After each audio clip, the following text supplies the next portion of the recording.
সাম্প্রতিক সময়ে বাংলাদেশ ভারত চলমান উত্তেজনার মাঝেই এসেছে নতুন এক ঘোষণা। পাকিস্তানের প্রধানমন্ত্রী শেহবাজ শরীফের দল মুসলিম লীগ এর এক নেতা ভারতকে দিয়েছেন হুমকি। তিনি বলেন, যদি ভারত বাংলাদেশে খারাপ কোনো অভিপ্রায়ে নজর দেয় কিংবা হামলা করে তাহলে পাকিস্তানের সেনাবাহিনী ও মিসাইল এর জবাব দেবে। কামরান সাইদ উসমানী নামে এই নেতা বাংলাদেশ ও পাকিস্তানের মধ্যে সামরিক জোট গঠনের আহ্বানও জানিয়েছেন বলে এক প্রতিবেদনে জানিয়েছে ভারতীয় সংবাদ মাধ্যম ইন্ডিয়া টুডে।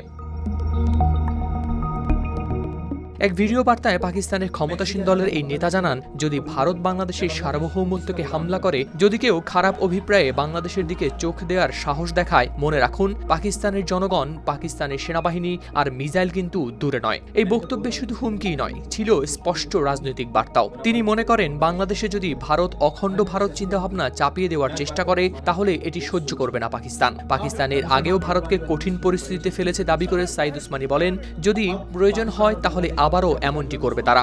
তিনি বলেন, সীমান্তে বিএসএফ বাংলাদেশকে বিরক্ত করছে এবং বাংলাদেশকে হিন্দু রাষ্ট্র বানানোর চেষ্টা করছে।